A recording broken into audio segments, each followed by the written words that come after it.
Bem-vindos a mais um episódio do podcast de Saúde Sem Evidência, este gravado de forma presencial. A minha convidada, Ana Patrícia, veio até aqui, à Águeda, gravar comigo presencialmente este episódio. Obrigada, Patrícia, por teres aceito. Obrigada pelo convite e pela tua presença no meu dia. Obrigada eu, porque também vieste até aqui e era isso que eu queria convidar aqui quem nos ouve a fazer uma reflexão. Porque normalmente no dia de anos a pessoa quer não fazer nada, reservar o dia para ir à praia, enfim, está tudo certo. Mas, como se costuma dizer, a Ana veio até aqui no seu dia de anos e costuma-se dizer, faz o que gostas e não trabalharás um dia, não é? Verdade. Portanto, isto também é aqui uma introdução porque todas estas coisas do nosso dia-a-dia fazem parte da saúde mental e impactam diretamente quem tem doenças, todo o tipo de doenças, aqui no meu caso especificamente uma autoimune, mas deixar esta reflexão para quem nos vê desse lado. Vamos começar por uma pergunta que eu costumo colocar a todos os meus convidados, que é que se apresentem, que me contem quem são, a sua versão mãe, profissional, pessoa e, sobretudo, o que é que te trouxe até esta visão diferenciada de nutrição? Sempre exerceste desta maneira ou houve alguma história aqui, alguma coisa pessoal que tenha trazido até aqui? Vamos lá, olha, é assim, eu antes de ser nutricionista sou mãe, ok? Sou mãe de 2 meninas e sou esposa.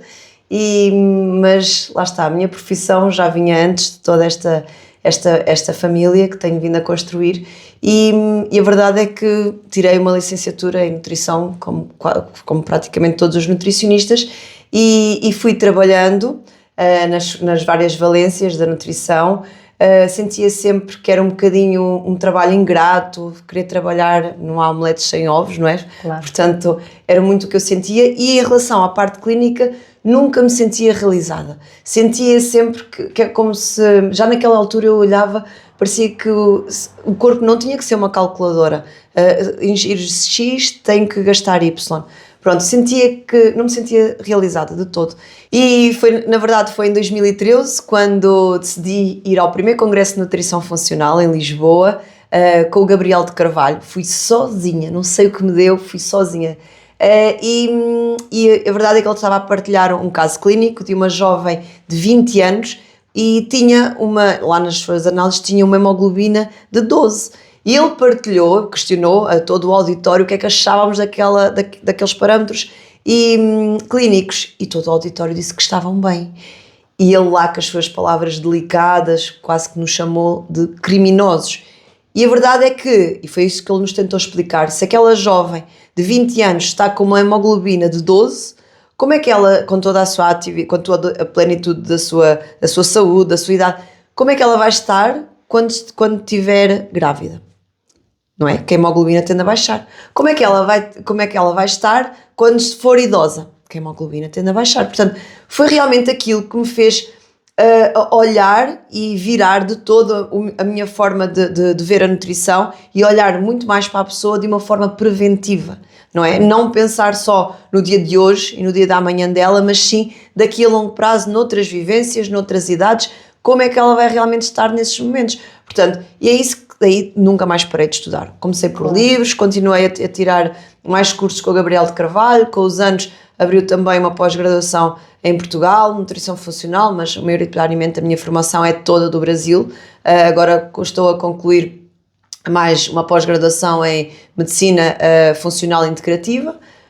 Portanto, É de Sorrentino, não sei se de Sorrentino, isso mesmo. Okay. Portanto, é realmente um trabalho que não para. É preciso estarmos em constante evolução, em constante estudo, porque a verdade é que a saúde é isto. Hoje é uma coisa, amanhã é outra.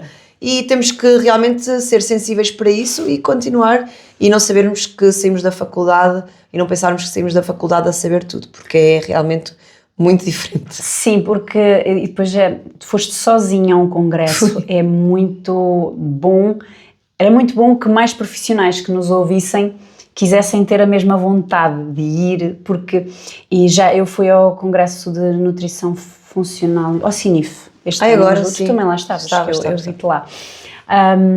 E havia lá alguns cardiologistas, enfim, algumas pessoas já de áreas assim, que não se vê muito cá em Portugal. Já estão a começar a entrar e a irem sozinhos. Portanto, eu acho que aquilo que te aconteceu já começa a acontecer, já devia ter acontecido a estas pessoas se calhar mais cedo e a muitos profissionais, mas eu acho que felizmente já começamos a ter uma abertura para essas coisas. E a verdade é que ainda agora, também em dezembro, houve o grande Congresso Internacional de Medicina Integrativa, portanto mais de várias salas com pessoas nacionais e internacionais, portanto lá está, isto aos poucos está a começar a mudar. Está. Começamos aqui com uma pergunta algo polémica, que é do paracetamol na gravidez. Portanto, o paracetamol é vendido ainda hoje, penso eu. Na altura que eu estive grávida era o fármaco que me era aconselhado a tomar se eu tivesse dores, e acho, exatamente, ainda continua, pois. Explodiu uma polémica nos Estados Unidos em que vimos, e eu acho que é a estupidez no seu auge maior, depois da administração Trump ter declarado ali algumas polémicas do paracetamol, tivemos grávidas a tomar paracetamol, eu acredito até que se estivessem sem dores, porque estão ali a gravar um vídeo na maior, e viu-se isso a correr a rede social. Eu achei aquilo não vi nada disso. Espetacular. Eu vi, eu apanhei alguns vídeos assim, o meu algoritmo às vezes avaria e traz-me assim coisas. Eu acho que a maioria deles nem era vídeos das pessoas, era vídeos reacts de médicos que eu sigo a falarem sobre a estupidez que é estarem a fazer isso, não é? Desculpa-me, se calhar não aceitaram tão bem o assunto porque vinha do Trump, não é? Exatamente. Pelo que me estás a falar, parece-me que foi esse o problema. Eu acho que muitas coisas que ele está a colocar, muitas vezes até nem vêm dele, porque ele tem todo ali mas ele é que leva por tabela, e como ele é aquela figura carismática que nem agrada a todos, depois gera estas ondas de reflexos um bocadinho ingênuos, não vamos chamar burros, enfim. O que é que eu queria saber? Primeiro, como é que te posicionas em relação a esta polémica, e se de facto há aqui algum fundo de verdade nos riscos levantados pela administração Trump, e o que é que este fármaco realmente pode fazer, quer no bebê, quer mesmo em quem o toma de forma leviana, a achar que é um dos fármacos mais seguros do mundo, e portanto qualquer problema que há, a pessoa está a tomar. Portanto temos aqui a versão das grávidas e temos também a versão das pessoas em si que estão a tomá-lo. Tu já disseste tudo. O paracetamol é um fármaco, ok? Quer queiramos, quer não, é um químico. E ele é metabolizado pela mãe e ele passa a placenta para o feto. Ponto, ok? Portanto, ao passar a placenta, ele é metabolizado pelo fígado fetal. Claro. Pronto. Sim. Então esta criança já nasceu a tomar remédios. É isso mesmo. Agora, dizem-me, não há evidências. Falta de evidências não quer dizer que não haja evidência. São coisas diferentes. Portanto, falta de evidência é porque ninguém arregaçou mangas e vamos lá estudar isto. A verdade é que também ninguém vai, creio eu, sujeitar grávidas a doses de paracetamol e depois ver o resultado final. Agora, tu também já passaste por lá, a maternidade, e sabes perfeitamente que é o paracetamol que é recomendado. Eu já tive 2 gravidezes e era isto que eu via no hospital. Recomendam paracetamol de uma forma muito leviana e está aqui o paracetamol, pode tomar sem qualquer problema, não há prejuízo nenhum para o bebê.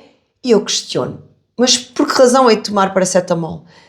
Se tiver umas dores, ok, mas porquê que o tempo que estão ali a falar de paracetamol é muito menor, como já sabes, do que estar a falar de outros caminhos que poderiam também resolver a mesma questão, uma dor muscular, a nível uma ciática, que sabemos, outras necessidades que levam a pessoa a um paracetamol, ok, e por que não arranjarmos outras soluções para evitar o paracetamol? Sabes porquê?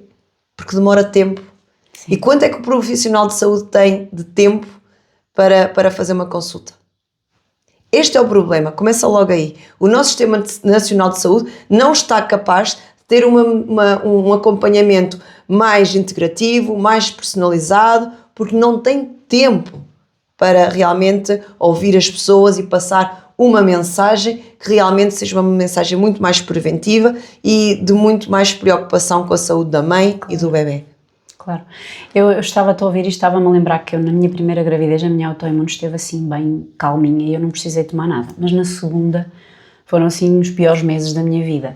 E elas liberaram o paracetamol, mas ele já não funcionava antes. de eu estar grávida, mas durante a gravidez houve ali um dia que eu estava de tal forma que eu tomei aquilo ficou-me ali a cair porque eu não tinha acesso a nada disto, não lia nada do que leio hoje, mas já sabia que era contraproducente eu estar ali a tomar um comprimido. E eu tomei o comprimido, aquilo não fez praticamente nada, pois era um incêndio, era como meter para lá uma gota d'água.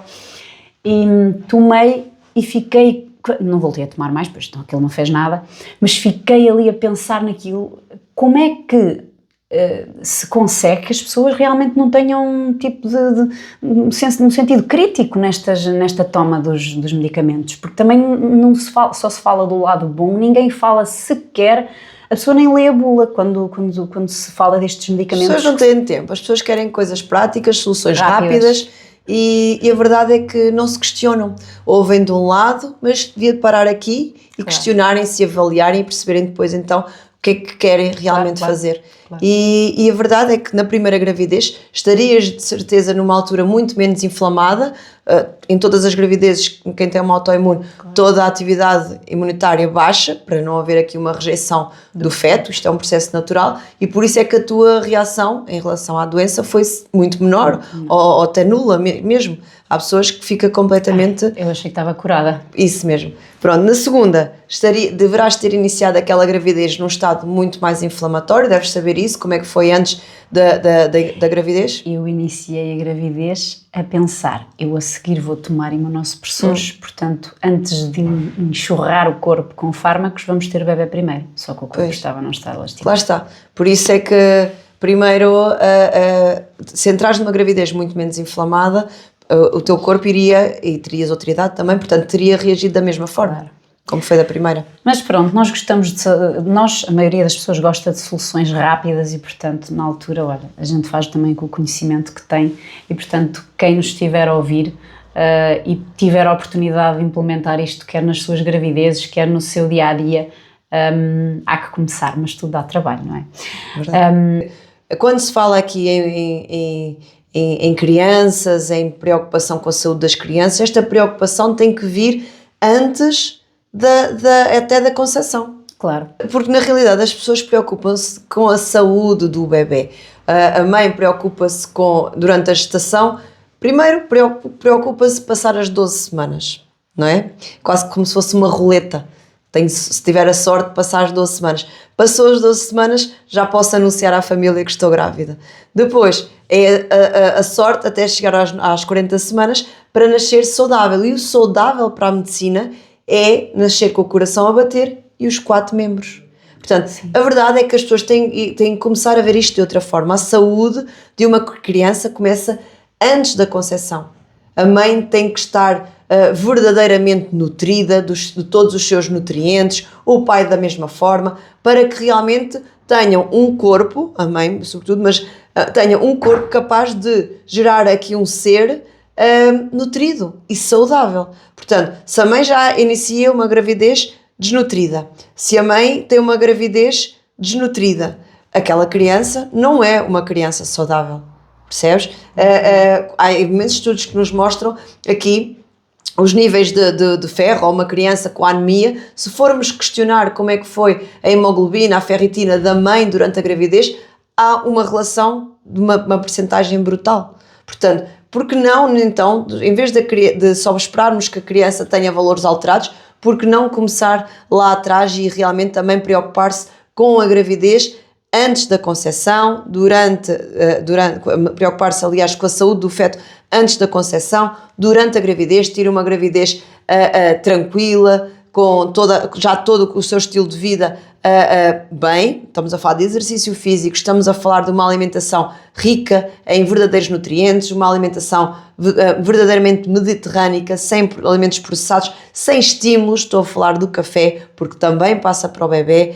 Estou a falar de muita suplementação, porque há necessidade disso. Na realidade, há muitos estudos que mostram aqui a necessidade de verdadeiros nutrientes durante a gravidez em relação a uma mulher não grávida. Portanto, se a mulher já nem se preocupa com os nutrientes antes de uma gravidez, se eu estou a afirmar com toda a certeza que durante a gravidez a necessidade é muito maior, portanto percebam como é que tantas vitaminas e minerais vêm por aí abaixo durante a gravidez. Eu costumo dizer que o bebê é quase como uma sanguessuga, não é? Desnutre completamente a mãe, portanto, além depois da gravidez vem a parte do aleitamento materno. Se a mãe já está desnutrida, como é que pode dar um alimento rico ao feto? Ele não tem outra opção. Portanto, é realmente importante desmistificar isto. Fala-se muito em nutrição pediátrica, mas a verdadeira nutrição pediátrica começa antes da concepção. Pronto, portanto, isto é importante ser falado. Eu vejo aqui muitas crianças e sabem que dos números de autismo, também maioritariamente de hiperatividade, déficit de atenção, que os números têm vindo a aumentar de ano para ano, por culpa do sistema de educação, por culpa do sistema de saúde, mas a verdade é que creio que cerca de 80% são falsos diagnósticos. Sim, e sabes porquê? Concordo. Falsos diagnósticos porque aquela criança pode ter falta de ferro, uma ferritina baixa, aquela criança pode ter falta de uma vitamina D, pode ter falta de uma B9, portanto de um ácido fólico. Tudo isto vai deixar a criança cansada. Portanto, é normal, durante um período de aulas, ela ter a necessidade de se levantar e de se agitar e de se mexer para contrariar aquele cansaço dela. E depois o que é que fazem? Vamos com os miúdos ao médico, isto aconteceu na minha. O professor queixa-se, o pai queixa-se e o médico... Vamos buscar os diagnósticos, porque o professor queixa-se, exige um diagnóstico, nós vamos aos diagnósticos às clínicas e as clínicas fecham os miúdos sessões consecutivas a preencher testes, análises 0, e aqui não sei se já há maneiras diferentes de o fazer, mas é a experiência que eu tive pessoalmente. Depois dão um diagnóstico aos miúdos e, portanto, o tratamento é Ritalina, eu não me lembro verdade. Mas por isso é que eu estou a dizer, são falsos diagnósticos, não se pode dar um verdadeiro diagnóstico só com base nos testes que estás a falar. Claro. Um verdadeiro diagnóstico parte também de análises clínicas e eu não vejo pessoas, profissionais de saúde, a fazer esta avaliação clínica. Eu dei aqui um exemplo prático dos sintomas que existem quando a criança tiver uma ferritina baixa, um ácido fólico e outras tantas, a B12 também. Portanto, os sintomas são realmente estes. A criança não tem um sono reparador, já acorda cansada por culpa de todas as carências nutricionais que tem, ainda anda mais cansada. Portanto, claro que durante as aulas ela precisa de se mexer e falar para não cair.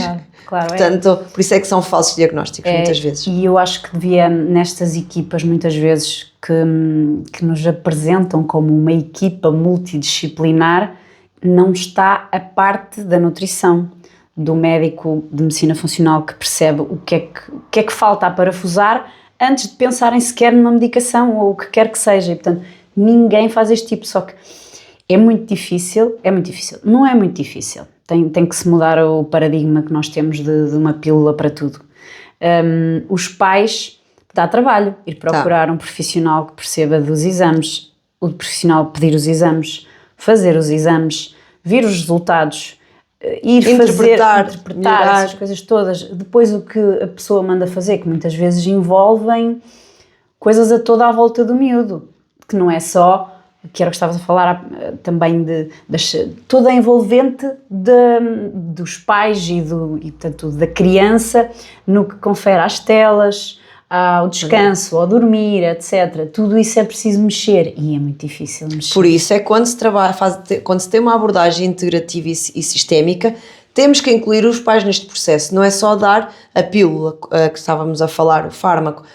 Temos realmente de melhorar a alimentação e isto também parte por eliminar estímulos. Uma criança, estamos a falar do açúcar, é extremamente estimulante. Estamos a mudar aqui, a falar das rotinas do sono e um sono esse reparador. Portanto, os pais também têm de ser exemplo para estas crianças. Estamos a falar de suplementação, que não tenho dúvidas nenhuma que nestas crianças é fundamental, sim. Não há nenhuma criança com um diagnóstico ou com um falso diagnóstico que não vá precisar de suplementação. Um exemplo, já falei aqui alguns, mas um exemplo, o ômega 3. A criança não come boas gorduras. não é? Come salmão. Não come salmão todos os dias, e a qualidade do salmão que há hoje, sabemos perfeitamente o que é que ele come. Eu não posso ter um salmão rico em bom ômega 3 se ele é alimentado com ração. Portanto, logo aqui já está este comprometimento. E isto, estamos a falar de várias abordagens que têm de ser trabalhadas com a família, com os pais, com os avós, com todas as pessoas que estão envolvidas na vida daquela criança. Claro, deixar esta reflexão aos pais que muitas vezes procuram um diagnóstico através de exames, só fazer exames numa sala fechada, enfim, aqueles testes cognitivos, e muitas vezes a parte nutricional e de exames laboratoriais seria importante. Portanto, se houver algum profissional que nos esteja a ouvir começar a ter isso na sua prática clínica, seria importante para começarmos a mudar o paradigma da atuação perante as nossas crianças e perante os casos de autismo e hiperatividade que se vêem por aí. Outra questão que também é um bocadinho o reflexo das pílulas mágicas é a questão do diabetes tipo 2. E isto está a acontecer que estamos a ter, isto era uma doença mais dos velhotes, ou as pessoas, claro, que têm a diabetes tipo 1, que aparece normalmente na infância e em estados mais precoces da vida, e aí estamos a falar de uma coisa diferente, não é? Mas quando falamos aqui de diabetes tipo 2, temos neste momento uma explosão de casos mesmo em crianças, adolescentes, e portanto isto está a virar uma verdadeira epidemia. Portanto é uma doença moderna, e portanto há uma frase que eu ouço e que às vezes até falo nas minhas redes sociais e gera ali alguma raiva. Eu acho que quando a gente não concorda com uma coisa, uma das formas de reagir é com raiva. E portanto, queria que comentasses a frase: diabetes tipo 2 é estilo de vida. Estou completamente de acordo. Diabetes tipo 2 é estilo de vida. Aprendemos na faculdade, todos nós profissionais de saúde ensinam-nos que diabetes é crónica. Não é verdade. A tipo 2 é completamente reversível, ou na grande maioria dos casos é reversível, e lá está, se a pessoa mudar o estilo de vida, se percebermos a base da doença, conseguirmos ir à causa e então conseguimos reverter esta situação. Portanto, aqui a base, ninguém entra numa diabetes tipo 2 de um dia para o outro, iniciou sempre por uma resistência à insulina, por isso é que quando avaliamos aqui em análises clínicas, não é unicamente avaliar a glicose em jejum, temos sim que olhar a glicose, mas também o histórico, não é? Olhar como é que tem vindo de ano para ano esta glicose a aumentar. E se vimos que ao longo dos anos tem vindo a aumentar, vamos só a dizer àquela pessoa que tem diabetes só quando está acima dos 110? Não. E além disso, nunca vejo, ou é raríssimo verem, se aquela pessoa não tem diabetes, nunca lhes pedem uma insulina em jejum. Portanto, é uma análise que eu até considero mais importante, porque realmente o que começa a variar é a insulina. A insulina é uma hormona, com a idade também vai ficando menos sensível, e a verdade é que, tendo aqui uma menor sensibilidade na sua atuação, ela tem a função, muito resumidamente, de pegar na glicose e metê-la dentro das células. Portanto, se a insulina está avariada, este trabalho não é tão feito de uma forma tão eficaz e por isso aumenta o açúcar no sangue que deixou de ir para as células. Portanto, só para explicar que se melhorarmos a resistência à insulina, conseguimos aqui prevenir e reverter toda esta situação. Claro. Estavas a falar da questão da insulina ser importante para trazer esse tipo de diagnósticos mais precoces. Portanto, esta questão da diabetes tipo 2 pode ser, portanto, se me estás a falar que há aqui um marcador que quase ninguém pede, e eu acompanho a minha avó muitas vezes às consultas e o que vejo realmente é isso, ninguém pede insulina, ninguém quer saber desse valor. Portanto, há aqui alguns parâmetros então que nós podemos trazer para que as pessoas que estão do outro lado, tanto o profissional de saúde que está a avaliar, não confie só no que tem sido pedido até agora, que é o Chapa 5, e muitas vezes haver aqui alguns insights e podemos, para até os profissionais que nos estejam a ver, trazer esses insights e como é que podem utilizar isso no seu dia-a-dia para ajudar a prever esta evolução face ao que existe o que já. é feito maioritariamente é avaliam a glicose e enquanto não está fora dos parâmetros não se atua. Portanto, só quando... Porque na realidade a medicina trabalha para a doença. Portanto, só passas a ser uma pessoa para eles atuarem quando está fora dos parâmetros, quando já estás em doença. Claro. Portanto, na prática é realmente isto que acontece. Portanto, esperam que saias da doença dos parâmetros para depois dizer que tens uma doença, então agora vamos lá tratá-la ou melhorá-la. Claro. Ou tirar os sintomas. Portanto, só para dizer que aqui, além de avaliarem a glicose e esperar que saias dos parâmetros, a nível de insulina, ela vai, quando tu vives num estado mais de hiperglicose, ele começa este excesso de açúcar começa-te a danificar outros órgãos. Pronto. Claro. E um deles é o pâncreas, é a função renal. E pronto, e estamos a falar da parte cardiovascular também. Sim, não é? Maior risco de AVCs, são tudo outras consequências deste excesso de hiperglicose. E há uma coisa que nunca se fala, mas que eu acho extremamente importante de falar aqui, que é a neuroinflamação. Se eu tenho aqui excesso de glicose, tudo isto me vai aumentar também a inflamação cerebral. E os sintomas, estamos a falar aqui da névoa mental, estamos a falar da confusão mental, porque é a mesma coisa, mas estamos a falar da memória, da concentração, do foco. Portanto, a pessoa não tem que chegar, os problemas neurológicos, não é chegar lá à frente e dizermos que tem uma doença, tem um Alzheimer ou um Parkinson, são os valores, os nomes. Esses sintomas já eram... São os nomes que as pessoas mais têm no ouvido. Mas a verdade é que uma disfunção neurológica, uma perda desta função, começa bem mais cedo. E o excesso de glicose afeta, nomeadamente, também a função do cérebro. Claro. E estes sintomas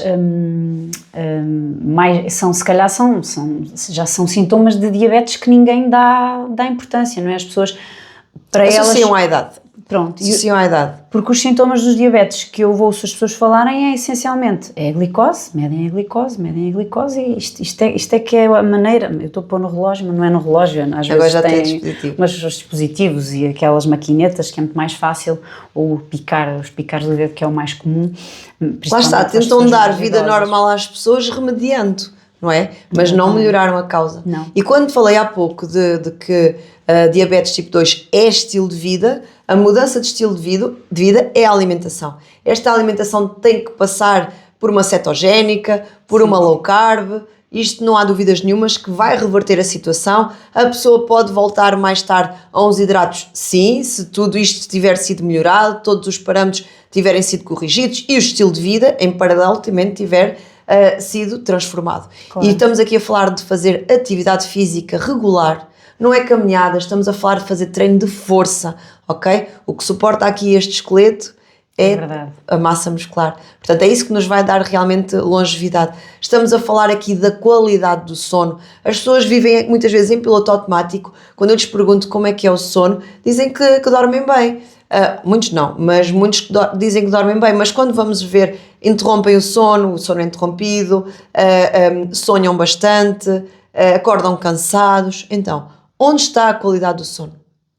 Quando falamos em melhorar a qualidade do sono, passa por reduzir todos os estímulos que têm durante o dia, é as telas, é os cafés, até as condições em que dormem, não é? Claro. Se há luz, não há, até às vezes a própria luzinha vermelha da televisão. É surreal ter uma... uns adesivos em cima das minhas, porque aquilo fazia-me impressão e eu, valha-me Deus, estou a ficar mesmo E quantas pessoas não adormecem em frente à televisão? Mas eu durmo muito bem e vou para a cama e volto a dormir. Certo, hoje, daqui a uns anos, como é que vai estar? As hormonas começam a declinar, entre elas a melatonina, que é a hormona responsável pelo sono. Portanto, temos que ter o maior respeito pela nossa casa, claro. Não é? Em relação ao estilo de vida também, não posso deixar de falar aqui da qualidade mental, não é? Emocional. Portanto, temos que também ter em conta as pessoas que estão à nossa volta. Nós somos a média das 5 pessoas que temos à nossa volta. Portanto, se temos pessoas tóxicas, negativas, irritadas, é isto que também nós vamos ser. Portanto, realmente temos que nos rodear de pessoas positivas e que daquilo que queremos ser, é isso que aproximamos para perto de nós. É, fazer às vezes um detox em vez de ser combatidos verdes, é um detox verdade. de relações e pôr as coisas em ordem, pôr a casa em ordem no que se confere a quem está à nossa volta, porque realmente a saúde mental cada vez mais, aliás, nas Blue Zones fala-se muito da alimentação, mas quando a gente vai estudar a fundo vê-se a questão das relações e que tudo isso tem um impacto muito grande na saúde deles, não é só a comida em si, não é? Depois, uma questão que muitas vezes as pessoas descuidam, uma diabetes descontrolada a nível futuro. Já falámos aqui em alguns não são sintomas, são complicações de saúde associadas. Falaste aqui na névoa mental, na questão do risco cardiovascular. Risco cardiovascular, a nível neurológico, a nível renal, pancreático, estamos a falar também a nível de cicatrização, não é? A amputação, isto já são casos muito mais extremos, mas vamos a uma situação mais prática. Se temos uma pessoa que tem uma doença ou até mesmo uma inflamação intestinal, não havendo um diagnóstico, claro que há muita gente que já o traz, uma doença de Crohn ou um síndrome de intestino irritável, mas mesmo sem diagnósticos, se tem uma pessoa mais obstipada ou mais com diarreias, esta pessoa tem inflamação intestinal. Portanto, fica difícil realmente tratarmos aquele intestino, cicatrizar aquele intestino, se esta pessoa tem dificuldade de cicatrização, claro, por conta da diabetes. Portanto, tudo isto a nível de cicatrização, não pensamos apenas numa amputação de um dedo, de uma perna, não, estamos a falar em questões muito específicas e práticas, que é o que mais vemos no dia-a-dia. Pois, eu nem me estava a lembrar disso, eu estava realmente a lembrar-me que aqui voltamos à minha avó, porque é sempre este caso que para na minha cabeça, porque eu muitas vezes queria ajudá-la e não consigo, porque é o que é. E ela teve para ser operada a um joelho e cancelaram na altura a operação por causa da diabetes estar descontrolada. E pronto, ficámos por aí, mas pronto, é o que temos. E portanto, todas essas complicações mais à frente podem depois vir a prejudicar uma coisa que podia ter sido evitada, mas o problema é que muitas pessoas ainda têm aquele estigma e entram em pânico quando ouvem que é preciso fazer alterações. E aqui vamos falar um bocadinho das alterações todas, se calhar, mas se calhar a parte alimentar é mais difícil. Eu não sei, também queria que trouxesses um bocadinho da tua experiência, quer com o público geral, quer com as pessoas que vão para a tua consulta, que eu acredito que a maioria delas já vá um bocadinho ciente do que vai acontecer, não é? Porque quando nós mandamos, como é que tu geres na tua consulta a resistência mental que as pessoas têm, porque parece que a vida para sem determinados alimentos, sem determinados hábitos que as pessoas têm. Como é que tu consegues manter uma pessoa agarrada à dieta, ao plano alimentar que tu passas, sem tirar, sei lá, uns miminhos, umas coisas menos piores? Como é que tu geres esta resistência mental dos teus pacientes? Olha, eu não vou buscar ninguém a casa para vir à minha consulta. Portanto, quando vêm à minha consulta já têm que vir com a disponibilidade de mudar, certo? Portanto, eu creio que isto já é um grande passo. E eu tento sempre explicar à pessoa que, seja por uma diabetes, seja noutras situações em geral, elas têm sempre que passar por uma alimentação menos inflamatória, ok? Vamos tentar baixar aquela inflamação corporal, tirar alimentos inflamatórios, meter alimentos anti-inflamatórios para realmente conseguirmos baixar aquela inflamação. Se a pessoa passa a estar num estado muito menos inflamatório, vai ser muito mais capaz depois também de absorver qualquer suplemento que possamos vir a precisar, por uma carência ou outra necessidade, vai estar muito mais, com menor retenção, aliás, de líquidos, se quer para o emagrecimento, e depois ou se quer aumentar a massa muscular ou se quer perder gordura. Portanto, tem que ser um grande ponto de partida, é começar menos inflamada. Agora, este processo pode demorar 1 mês e meio, 3 meses a melhorar esta inflamação. E é realmente um processo mais difícil de privação, como lhe quiserem chamar, de eliminação, é verdade. Mas a pessoa depois volta a ter a sua vida mais ou menos normal, como as pessoas gostam de dizer, pensam nos momentos sociais. Mas repara, se forem para lá, hoje vão ter vão jantar uma pizza de amigos, e vão ter o glúten, vão ter laticínios de vaca, portanto, vão ter o refrigerante ou vão ter o copo de vinho, que seja, e está tudo certo. É o momento delas, mas foram para lá muito menos inflamadas do que iam hoje. certo? E amanhã não voltam a toda aquela cascata inflamatória que têm hoje, comportamentos alimentares, estilo de vida e tudo mais.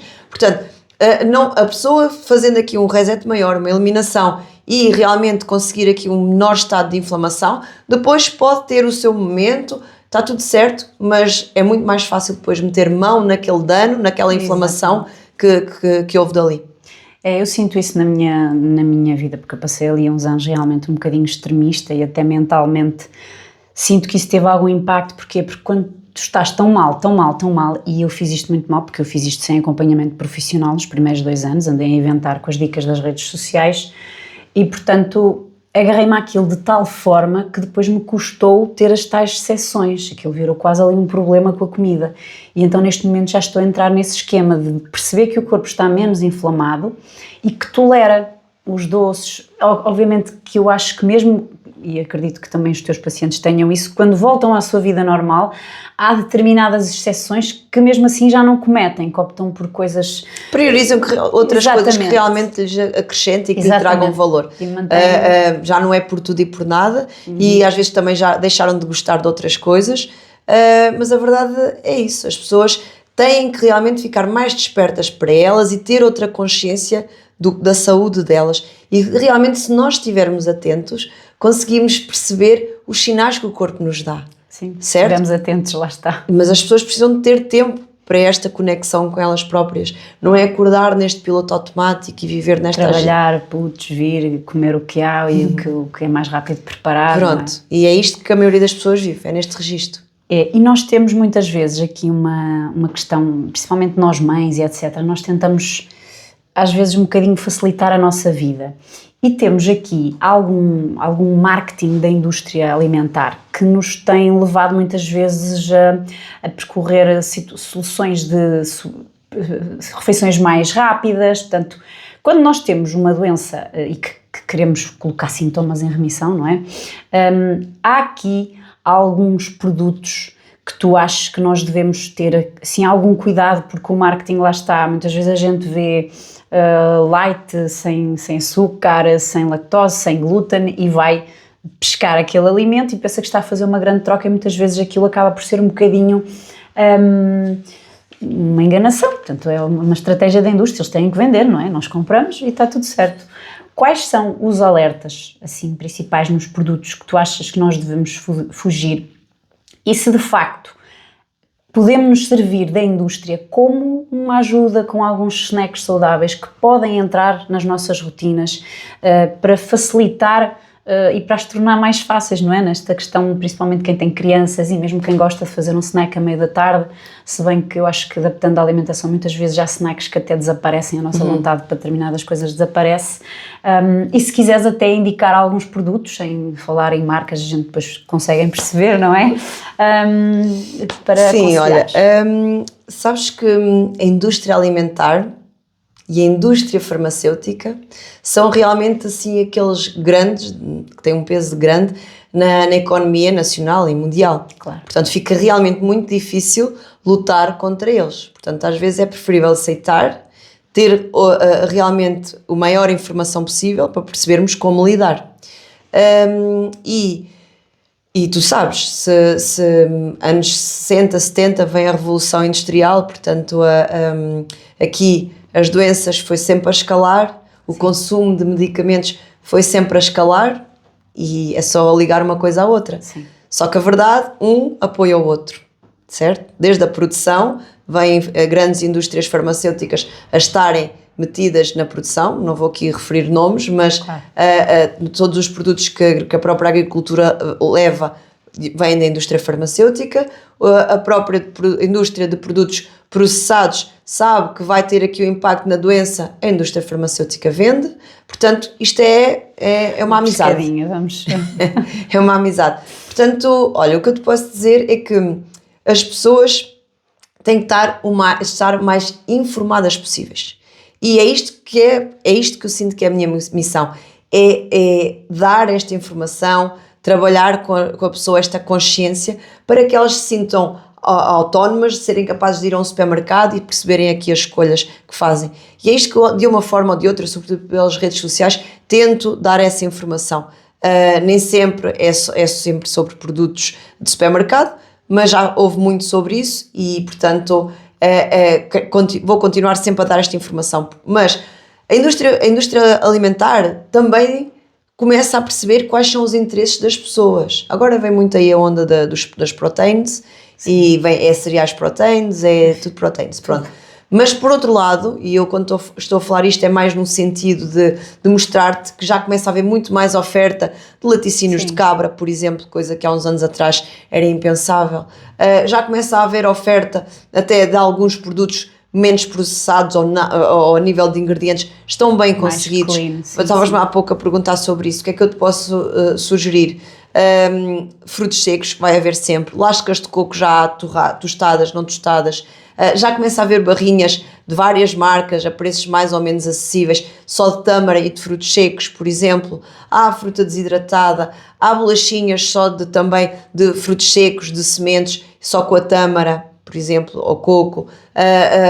Há tostas, a mesma coisa, com um sabor mais salgado, mas também só de frutos secos e de sementes. Portanto, o que as pessoas têm de saber é interpretar a lista de ingredientes. E ela tem que ser o menor possível e, quando olham, conseguir identificar todos os ingredientes. Se eu disser óleo de colza, se calhar tu sabes o que é, porque és uma pessoa informada, mas a maioria das pessoas não sabe o que é um óleo de colza. Se eu te falar em maltitol, sorbitol, portanto, tantos outros nomes, e em vez das pessoas perceberem aqui ou decorarem a lista dos produtos menos positivos, pensem nos nomes que realmente conhecem e veem se é isso que está unicamente presente na lista de ingredientes. E pensem naquilo que a Mãe Natureza nos dá. A Mãe Natureza não dá sorbitol, não dá maltitol. Portanto, a pessoa tem que procurar ter uma alimentação o mais íntegra possível, de acordo como eu digo, com aquilo que a Mãe Natureza nos dá. Ela é super inteligente, portanto, achas que se fizesse mal, a Mãe Natureza nos dava? Exatamente. Nós acabamos muitas vezes por ir no que está na parte da frente da embalagem e eu acho que há pessoas que nem viram para ver os ingredientes, porque se virassem, e eu tento ensinar os meus filhotes a fazer isso, principalmente o mais velho, o mais novo, está agora a aprender a ler, coitadito. E ele às vezes eu digo, olha, porque eles já pedem isto, e não é que eu nunca compro, porque às vezes lá acontece, são crianças, pronto, a gente lá vai dando, embora tento evitar ao máximo, porque já bastam as festas que eles têm, não é? E aí nas festas, não sei como é que geres isso com as tuas, mas muitas vezes nas festas, dizer-lhes não podes, até acaba por gerir ali na própria criança alguma ansiedade e, portanto, eu tento não comprar e muitas das vezes o que lhes digo é para verem o que é que está na parte de trás do alimento. Quanto mais coisas esquisitas, e ele às vezes, o que é isto? O que é isto? Olha, pois nem eu sei. Portanto, para tentar, porque a maioria das pessoas não faz este exercício, porque eu acho que nós associamos que ler rótulos é o vosso trabalho, é o trabalho do nutricionista. Ninguém nos ensinou a ler rótulos. Eu aprendi a ler rótulos convosco nas redes sociais, quando vocês estão a falar aquilo que acabaste de falar agora. Ver o que é que tem, o que é que não tem, lista menor de ingredientes possível. E, portanto, temos aqui algumas dicas já de alguns produtos que lá está, quase não têm ingredientes, porque se nós virarmos frutos secos, os ingredientes, não há lista de ingredientes, portanto é o que está lá dentro que nós conseguimos perfeitamente identificar. Queria que nos desses um conselho para quem nos vê, para quem está desse lado também de certa forma a procurar corrigir a sua saúde, muitas pessoas até antes que a doença se instale, e portanto um conselho para quem nos vê e um livro que possas recomendar. Olha, o melhor conselho que eu posso dar é aquilo que eu desejo para mim e para as pessoas que nos seguem. Portanto, elas têm que acordar todos os dias e terem a capacidade de investirem no melhor que têm, que é a sua saúde, que é a sua casa. Todos os dias nascerem com um amor próprio gigante. E é isto que vai fazer a diferença de pôr em prática ou ser mais um dia. Todos os dias há um novo dia, há um novo nascer do sol, portanto todos os dias vai ser uma oportunidade. E a ideia é fazermos realmente melhor e sermos capazes de ter momentos neste dia dedicados a nós. O que eu mais vejo e disse há pouco, é pessoas em piloto automático. Acordam de manhã, já em cima da hora, o despertador acorda, mal têm tempo para comer, vão trabalhar, é porque há crianças, é esta rotina, chegar ao final do dia e pronto, jantar, deitou as crianças e depois, o que é que vai fazer desde o jantar até a hora de ir para a cama? Vou ver uma série, vou ver uma novela, vou ao telemóvel. E eu pergunto, mas em que momento do seu dia dedicou a si? Qual é o momento que teve a oportunidade de dedicar um pensamento a si? Portanto, é isto que temos que trabalhar muito com a pessoa. É acordar de manhã, numa rotina de 2 minutos, conseguimos pôr aquela pessoa a respirar profundamente e a dedicar 2 minutos do seu dia a ela própria. E às suas intenções. Portanto, acordarmos de manhã com uma verdadeira intenção do que é que desejamos para nós. Não basta, não é preciso, não vale, não adianta nós acordarmos de manhã e a lamentar-nos. Já queixosos do trabalho que vamos ter pela frente, hoje está chuva, hoje está sol, hoje é muito calor, hoje é demasiado frio. Portanto, não, vamos acordar com uma intenção, agradecer o que nós temos, seja a chuva, seja o sol, tem uma razão de ser naquele dia, portanto, é aceitar. E ao final do dia também termos aqui um momento de conexão connosco próprios, porque realmente se passamos o dia todo nesta corrida e ao final do dia vamos nos ligar à vida dos outros, seja uma série, sejam as redes sociais, sim, isto é a vida dos outros, e eu sinto que as pessoas estão muito em piloto automático, precisam também de se conectar com elas próprias, e se conseguirem fazer este trabalho de desenvolvimento interior, vão estar muito mais capazes de ouvir os sinais que o corpo dá, que era isso que eu estava a dizer. Claro. E perguntavas-me por um livro. Eu sinto que há muitas pessoas, uma pessoa ansiosa vive no passado, nos medos, nas preocupações, sim, sim, ou no futuro. Isto é que é uma pessoa também ansiosa e a maioria das pessoas tem ansiedade. Portanto, temos que pôr a pessoa mais no presente. Então, por isso, se calhar o livro que eu te sugeri era O Poder do Agora. O Poder do Agora. Fica a dica para quem nos vê, um conselho e um livro para lerem. Se calhar dedicar um bocadinho do fim do dia pode até ser ler algo em papel, em vez de ser estar a fazer scroll no computador.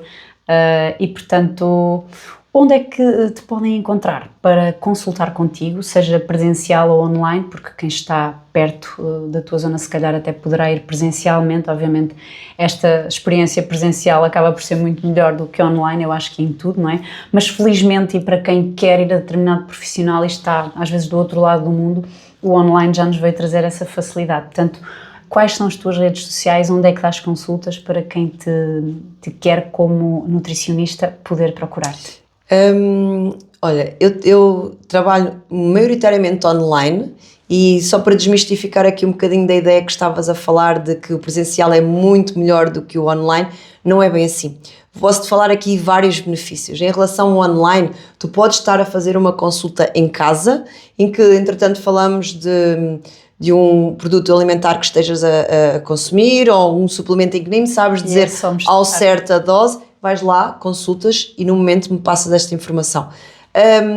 E o mesmo se passa até com uma criança. Já viste o que é fazer uma consulta a uma criança no ambiente dela, no quarto dela? Portanto, sim. É continuar aquele trabalho na área de conforto da pessoa. Depois, a nível de horários, falamos aqui na vida corrida que as pessoas têm, portanto, hoje em dia podes fazer uma consulta na tua hora de almoço, no teu local de trabalho, sem teres que deslocar, sabes que não tens que faltar ao trabalho, portanto, isto dá aqui uma praticidade enorme. E hoje em dia já existe muita inteligência artificial que nos permite aqui avaliar da mesma forma todos os perímetros da pessoa, até a nível de massa gorda e de massa muscular. Portanto, é uma ferramenta que eu trabalho imenso, mesmo no online. Mas, além do online, também trabalho em clínicas presenciais. Sou de Coimbra, portanto, trabalho na Clinic for You e na Fisioderm. E também trabalho em Orem, na Silvia Vieira Clinic. E em Leiria, no Vida de Change. As tuas redes sociais, o Instagram?